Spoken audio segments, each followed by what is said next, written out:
اعوذ باللہ من الشیطان اللعین الرجیم بسم اللہ الرحمن الرحیم الحمد لأہلہ والصلاة لأہلہا الحمد للہ رب العالمین والعاقبۃ للمتقین والصلاة والسلام والتحیۃ والاکرام سید الانبیاء والمرسلین ابو القاسم محمد صلی اللہ علیہ وآلہ وسلم وعلی آلہ الطیبین الطاہرین المعصومین المنتخبین المظلومین ورحمت اللہ علی موالیہم ومحبیہم وشیعتہم ولعنت اللہ علی اعدائہم اجمعین اما بعد قال اللہ تبارک و تعالی فی کتابہ المجید والفرقان الحمید وقولہ الحق قائلین بسم اللہ الرحمن الرحیم والذین هم لأماناتهم وعهدهم راعون والذین هم على صلواتهم يحافظون اولئک هم الوارثون الذین یرثون الفردوس هم فیها خالدون۔ سامعین محترم اور ناظرین گرامی قدر، قرآن مجید کی بہار کا ذریعہ قرآن مجید کی آیات پر غور کرنا اور قرآن مجید کی مطالب کی طرف رخ کرنا اور ان کے اوپر عمل کرنے کی کوشش کرنا۔ اسی حوالے سے سورہ مبارکہ مومنون کا انتخاب کیا تھا، جس کی پہلی 7 آیات پہ ہم گفتگو کر چکے ہیں، اور آج آیت نمبر 8 جس میں ارشاد ہو رہا ہے والذین هم لأماناتهم وعهدهم راعون۔ مومنین کی صفات بیان ہو رہی ہیں کہ مومن کی صفت کیا ہے، مومن کن اوصاف کا مالک ہوتا ہے۔ مومن کی صفات میں سے ایک صفت یہ ہے کہ وہ امانتوں کو واپس مالک تک لوٹانے والا ہوتا ہے، اس میں خیانت نہیں کرتا ہے۔ وَعَهْدِهِمْ رَاعُونَ، اور وعدوں کو پورا کرنے والا ہوتا ہے، وعدوں کے اوپر پورا اترتا ہے۔ امانات جمع ہے امانہ کی، اس میں تمام امانتیں شامل ہیں، چاہے وہ اللہ کی طرف سے امانتیں ہوں یا انسان کی طرف سے امانتیں ہوں، یہ تمام امانتوں کو شامل کیے ہوئے ہیں۔ امانتوں کی حفاظت اور ان کا صحیح و سالم مالک کو لوٹانا یہ وسیع تر مفہوم ہے، اور مومنین کی نمایاں صفت میں سے ایک صفت ہے۔ اللہ اور انبیاء کی امانتوں کو بھی شامل ہے، لوگوں کی امانتوں کو بھی شامل ہے، اس میں لوگوں کی امانتیں، انسانوں کی امانتیں بھی ہیں۔ اللہ کی امانتیں، اللہ کی وہ ساری جو ان گنت نعمتیں ہیں، ان میں سے ہر ایک نعمت وہ اللہ کی امانت ہے جو اللہ نے ہمیں عطا فرمائی ہے۔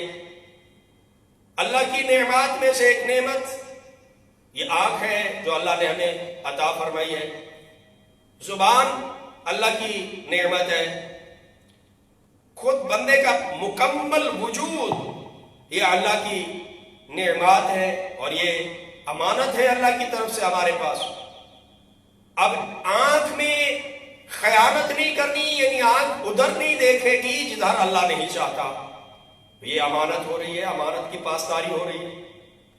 بولنا ایسے ہے جیسے اللہ چاہتا ہے، اللہ کی مرضی کے خلاف نہیں بولنا ہے، یہ زبان جو اللہ کی امانت ہے، یہ امانت کی پاسداری ہو رہی ہے۔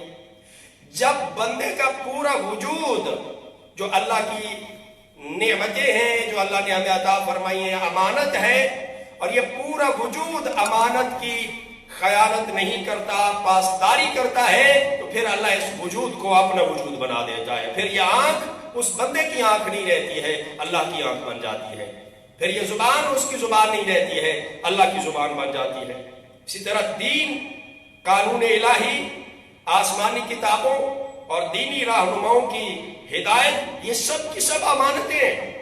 دین دین امانت ہے ہمارے پاس، اللہ کی امانت ہے، اور دینی رہنماؤں کی ہدایت یہ امانت ہے۔ اسی طرح اولاد، مال و منصب اور مقام اور جاہ و جلال، یہ سارا جو اللہ نے عطا کیا ہے یہ بھی امانتیں ہیں جو اللہ نے ہمیں عطا کی ہے۔ اور مومنین ساری زندگی ان امانتوں کی حفاظت کرتے ہیں، اس مومن کی پوری زندگی امانتوں کی حفاظت میں گزرتی ہے، اور ان کی ادائیگی کے لیے وہ کوشاں رہتے ہیں۔ مومن دنیا سے جاتے ہوئے اپنی شریف و نفس نسل کے، جسے انہوں نے ان کی حفاظت کے لیے تربیت کیا ہوتا ہے، ان کے سپرد کر دیتے ہیں۔ لفظ امانت عمومیت کی دلیل، لفظ امانت کی عمومیت کی دلیل، لفظ کی وسعت اور اطلاق کے علاوہ امانت کے مفہوم کے بارے میں متعدد روایات بھی موجود ہیں جو امانت کی تفسیر میں بیان ہوئی ہیں۔ کبھی امانت سے مراد ائمہ ہدی، ائمہ معصومین علیہ السلام کی امانت ہے کہ جو ایک امام دنیا سے جاتے ہوئے دوسرے امام کے سپرد کر کے جاتے ہیں، اپنے بعد والے امام کے سپرد کر دیتے ہیں۔ اور کبھی مطلقاً ولایت اور حکومت مراد ہوتی ہے۔ اس امانت سے مراد ولایت اور حکومت ہے، جو کہ امام محمد باقر علیہ السلام اور امام جعفر صادق علیہ السلام کے ایک معتمد اعلی ہے، خاص صحابی جناب زرارہ، سورہ نساء کی آیت نمبر 58 ان تعد الامانات الی اہلھا کی تفسیر میں یہ فرماتے ہیں کہ یہاں امانت سے مراد ولایت اور حکومت ہے کہ جسے اس کے اہل کے سپرد کرنا چاہیے۔ اللہ کی طرف سے سپرد شدہ امانتوں میں سے ایک امانت فطرت ہے جو اللہ نے انسان کے سپرد کی ہے۔ فطرت جس کے تحت انسان کو مکلف بنایا گیا ہے، فطرت کے ذریعے سے انسان مکلف بنتا ہے۔ اس امانت کی سپردگی کے لیے اللہ نے انسان کو عقل سے نوازا اور عقل عطا کیا، اور یہ امانت اور کچھ انسان کے علاوہ بھی مخلوقات کے سامنے رکھی گئی، مگر ان مخلوقات نے اسے قبول نہیں کیا۔ جیسے کہ سورہ احزاب کی ایک آیہ مبارکہ میں ارشاد ہوتا ہے اِنَّا عَرَضْنَا الْأَمَانَةَ عَلَى السَّمَاوَاتِ وَالْأَرْضِ وَالْجِبَالِ فَأَبَيْنَا أَن يَحْمِلْنَهَا وَأَشْفَقْنَا مِنْهَا وَحَمَلَهَا إِلَّا الْإِنسَانُ حَمَلَهَا الْإِنسَانُ إِنَّهُ كَانَ ظُلُومًا جَهُولًا۔ ہم نے امانت کو آسمانوں، زمین اور پہاڑوں کے سامنے پیش کیا تو ان سب نے اس کو اٹھانے سے انکار کر دیا، وہ اس سے ڈر گئے، لیکن انسان نے اس کو اٹھا لیا، انسان اس کو قبول کر لیا۔ انسان اگر کوئی امانت کسی اور انسان کے سپرد کرتا ہے، یا کوئی اور انسان کسی اور انسان کے ساتھ معاہدہ کرتا ہے، تو اس امانت کا واپس کرنا اور اس عہد کو پورا کرنا واجب ہے، خواہ وہ صاحب امانت مسلمان ہو یا کافر ہو۔ جیسا کہ حدیث میں ہے کہ ثلاث لم یجعل اللہ عز وجل لأحد فیہن رخصہ، تین چیزوں میں اللہ تعالی نے کسی کو چھوٹ نہیں دی ہے، کسی کو کوئی کسی قسم کی رعایت نہیں دی ہے۔ کون سی تین چیزیں؟ پہلی چیز اداء الامانت علی البر والفاجر، امانت کی ادائیگی، چاہے وہ امانت کسی نیک انسان کی ہو، نیک شخص کی ہو، یا فاسق اور فاجر کی ہو، اس میں کوئی رعایت نہیں ہے۔ وہ اگر انسان نیک نہیں ہے تب بھی اس کو امانت واپس لوٹانی ہے۔ اور دوسری چیز والوفاء بالعہد للبر والفاجر، معاہدے کو پورا کرنے میں بھی کوئی کسی قسم کی رعایت نہیں ہے، خواہ وہ معاہدہ جس کے ساتھ کیا جا رہا ہے وہ نیک ہے یا فاجر ہے۔ اور تیسری چیز وَبِرُّ الْوَالِدَيْنِ بَرَّيْنِ كَانَا وَفَاجِرَيْنِ، والدین کے ساتھ نیکی کرنے میں بھی کوئی کسی قسم کی رعایت نہیں ہے، خواہ وہ والدین نیک ہوں یا فاجر۔ فاجر والدین کے ساتھ بھی نیکی کرنے کا حکم ہے، تو ان میں کوئی کسی قسم کی رعایت نہیں دی گئی. اور دوسری ایک حدیث میں جس میں ارشاد ہوتا ہے لا ایمان لمن لا امانت له ولا دین لمن لا عہد له، جو امانت داری نہیں کرتا اس کا ایمان نہیں ہے. ایمان رخصت ہو جاتا ہے جو خیانت کار ہوتا ہے اس سے، اس کے پاس ایمان نہیں رہتا ہے.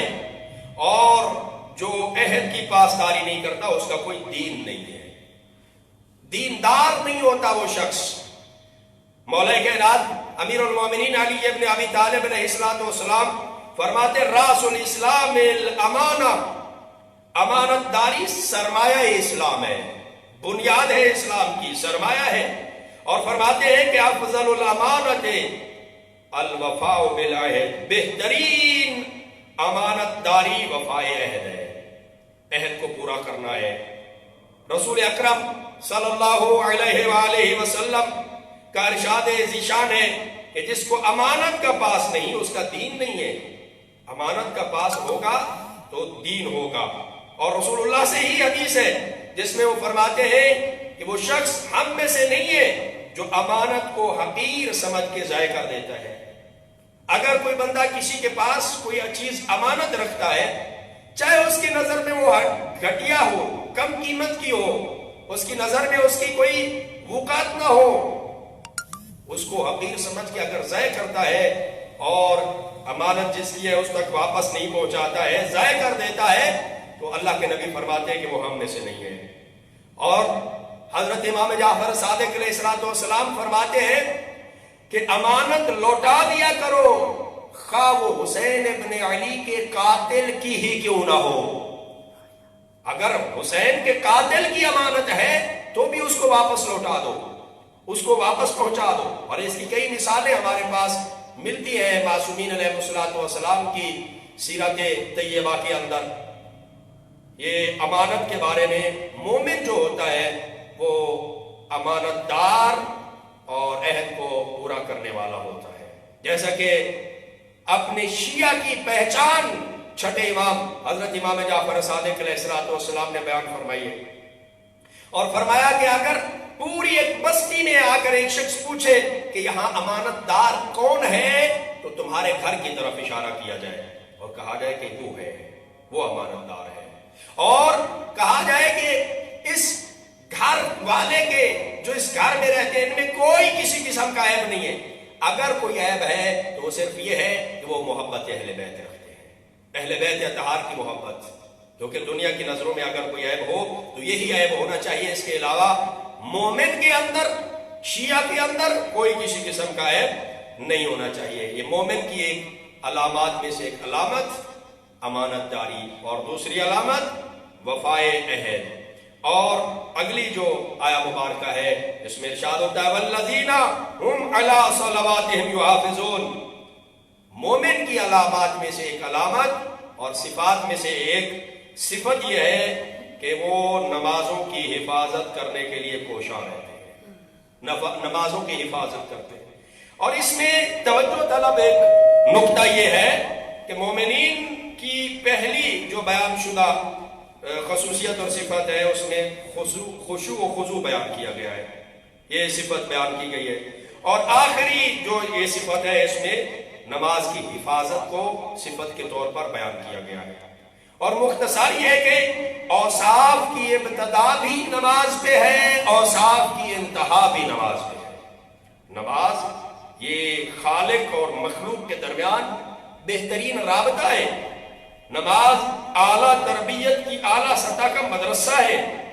نماز روح کی بیداری اور گناہوں سے بچاؤ کا ذریعہ ہے. نماز کے ذریعے سے انسان گناہوں سے بچتا ہے.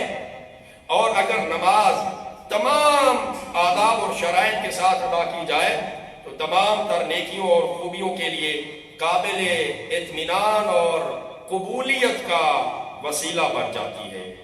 اور اس میں ایک بات یہ بھی بتانا ضروری ہے کہ سلسلے میں پہلی اور آخری آیت دو مختلف مفاہیم کو بیان کر رہی ہیں اور پیش کر رہی ہیں. پہلی آیت میں صلاۃ مفرد استعمال ہوا ہے، جبکہ آخری اس آیت میں صلاۃ جمع استعمال ہو رہا ہے، جمع کا لفظ آیا ہے. اور پہلی آیت میں روح نماز یعنی خضوع و خشوع کو بیان کیا گیا ہے، جو کہ ایک باطنی کیفیت کی اہمیت کو بیان کر رہا ہے، اور یہ وہ کیفیت ہے جو انسان کے تمام اعضاء و جوارح پر اثر انداز ہوتی ہے، جبکہ آخری آیت میں نماز کے اوقات، آداب، شرائط، مقام نماز اور تعداد وغیرہ کی اہمیت کو اجاگر کیا جا رہا ہے۔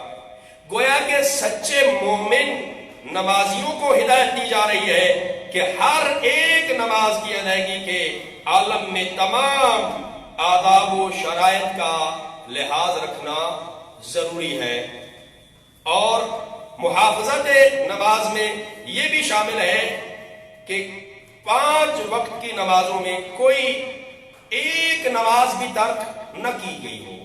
یہ حفاظت ہے نماز کی، محافظت نماز میں شامل ہے، کیونکہ رسول اللہ فرماتے ہیں ما بین الکفر والایمان الا ترک الصلاۃ، کفر اور ایمان کے درمیان جو فرق ہے وہ ترک نماز کا ہے، اور فرمایا من ترک الصلاۃ متعمدا فقد کفر، جو جان بوجھ کر نماز کو ترک کرتا ہے، نماز کو چھوڑ دیتا ہے، وہ کفر کی طرف چلا جاتا ہے۔ اور اول وقت میں نماز کو ادا کرنا محافظت نماز میں شامل ہے۔ حضرت امام جعفر صادق علیہ السلام فرماتے ہیں کہ اول وقت اللہ کی خوشنودی ہے، اول وقت میں نماز ادا کرنا یہ خوشنودی خدا ہے، اور آخر وقت اللہ کی طرف سے عفو ہے، اور عفو گناہ پر ہوتا ہے، عفو کرنا، معاف کرنا، درگزر کرنا یہ گناہ اور نافرمانی پر ہوتا ہے۔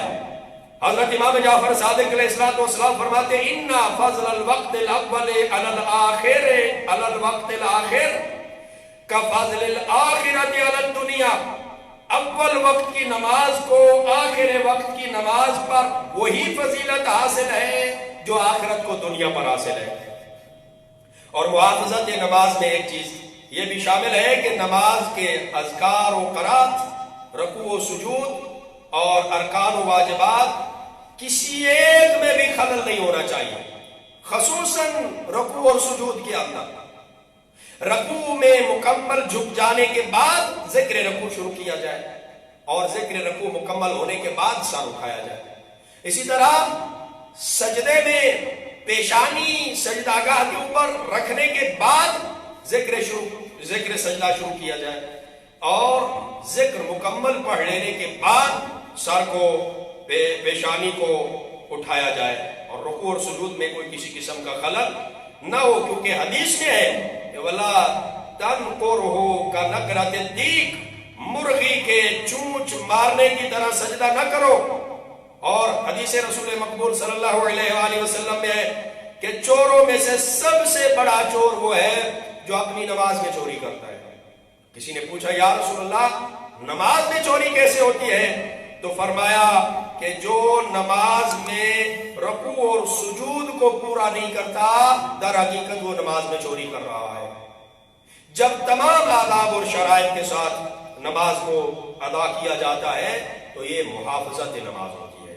اور یہ جو اس سے پہلے صفات بیان ہوئی ہیں، یہ صفات جس بندے کے اندر پائی جاتی ہیں اولئک هم الوارثون الذین یرثون الفردوس هم فیہا خالدون، یہی وہ لوگ ہیں جو وارث ہوں گے، جو جنت فردوس کی میراث پائیں گے جس میں وہ ہمیشہ ہمیشہ رہیں گے۔ اپنے اندر یہ صفات اپنے اندر پیدا کرنے کی ضرورت ہے۔ اور فردوس ایک باغ کو کہتے ہیں، ایسا باغ جس میں زندگی کی ساری نعمات موجود ہوتی ہیں۔ یہ ایسی بہشت بری ہے جو جنت کے بہترین باغوں میں سے ایک باغ ہے۔ ان اوصاف کے مالک، امانتوں کو پورا کرنے والے، نمازوں کی حفاظت کرنے والے، نماز میں خشوع و خضوع کرنے والے، زکوٰۃ ادا کرنے والے، وعدوں کو پورا کرنے والے، اور اپنے نفس کی اور شرمگاہوں کی حفاظت کرنے والے، جو یہ صفات اپنے اندر پیدا کر لیتے ہیں تو یہ لوگ جنت فردوس کے وارث ہوتے ہیں جس میں وہ ہمیشہ ہمیشہ رہیں گے۔ وارث کسے کہتے ہیں؟ وارث اسے کہتے ہیں کہ جس کو بلا زحمت کوئی مال مل جاتا ہے اسے وارث کہتے ہیں۔ جس طرح میراث کسی کی طرف منتقل ہوتی ہے، وہ بغیر کسی زحمت کے اس کی طرف منتقل ہو جاتی ہے۔ حضرت امام جعفر صادق علیہ السلام سے ایک حدیث منقول ہے جس میں مولا ارشاد فرماتے ہیں کہ اللہ نے جس بھی انسان کو پیدا کیا ہے اس کی دو منزلیں ضرور بنائی ہیں. ہر شخص کے لیے ایک گھر جنت میں بنایا ہے اور ایک گھر دوزخ میں بنایا ہے. اور فرمایا کہ جب اہل جنت جنت میں اور اہل جہنم جہنم میں چلے جائیں گے، جنتی جنت میں پہنچ جائیں گے، جہنمی جہنم میں چلے جائیں گے، تو پھر اہل جنت میں ایک منادی ندا کرے گا اور کہے گا کہ آپ ذرا دوزخ میں نگاہ کریں. اور وہ جب دوزخ کی طرف دیکھیں گے تو دوزخ کو بلند کیا جائے گا اور ان کا مقام اور ان کا گھر ان کو دکھایا جائے گا اور ان سے کہا جائے گا کہ یہ آپ کے لیے بنایا گیا تھا. اگر آپ اللہ کی اطاعت نہ کرتے، اگر آپ اللہ کے فرما بردار نہ ہوتے تو یہاں آپ کو بھیجا جاتا. اور یہاں حدیث کے لفظ ہے کہ اگر کوئی شخص یعنی جنت میں اگر موت ہوتی اور کوئی شخص خوشی کی وجہ سے مر سکتا تو اہل جنت وہاں پہ مر جاتے ہیں کہ اللہ نے ان کو کیسے گھر سے بچا کے ایک ایسا گھر عطا کیا ہے. اور اس کے بعد پھر اہل جہنم میں اہل دوزخ میں ایک منادی ندا کرے گا اور ان سے کہا جائے گا کہ آپ سر اٹھائیں اور اوپر نگاہ کریں اور دیکھیں. جب اوپر دیکھیں گے تو ان کو جنت میں ان کا گھر دکھایا جائے گا اور ان سے کہا جائے گا کہ یہ گھر آپ کے لیے تھا اگر آپ اللہ کے نافرمان نہ ہوتے. چونکہ آپ نے اللہ کی نافرمانی کی ہے، آپ نافرمان رہے اس لیے آپ کو وہ گھر نہیں ملا ہے. اب وہ جو جنت میں دوزخیوں کے لیے جنت میں گھر بنایا گیا تھا وہ گھر ان جنتیوں کو میراث میں دے دیا جائے گا، وہ ان کو بغیر کسی زحمت کے مل جائے گا. اور یہاں بھی حدیث کے لفظ ہے کہ اگر دوزخ میں موت ہوتی اور اہل دوزخی شدت غم کی وجہ سے مر سکتے ہوتے تو جنت میں اپنا گھر دیکھ کے وہاں پہ مر جاتے ہیں. لیکن چونکہ وہاں پہ موت نہیں ہے، چونکہ جنت میں بھی موت نہیں ہے اور دوزخ میں بھی موت نہیں ہے، اس لیے نہ جنتی اور نہ ہی جہنمی موت کی طرف جائیں گے. جنتیوں کو میراث میں وہ گھر بغیر کسی زحمت کے مل جائے گا جو اللہ نے دوزخ میں جانے والوں کے لیے بنایا تھا. اب دعا ہے خداوند کریم کی بارگاہ میں کہ پروردگار اس عظیم مہینے کے صدقے میں، اس بخشش والے مہینے کے صدقے میں، اس رحمت و برکت والے مہینے کے صدقے میں پروردگار ہمیں جہنم کی آگ سے آزاد فرمائے. ہمارے والدین، ہمارے اساتذہ کرام اور تمام مومنین کو جہنم کی آگ سے آزاد فرمائے اور ہمیں اپنے اندر مومنین والی صفات پیدا کرنے کی توفیق عطا فرمائے اور جنت الفردوس میں ہمیں، ہمارے والدین، ہمارے عزیز و اقارب، رشتہ دار اور اساتذہ کرام کو جنت الفردوس اور جنت البری میں مقام عطا فرمائے.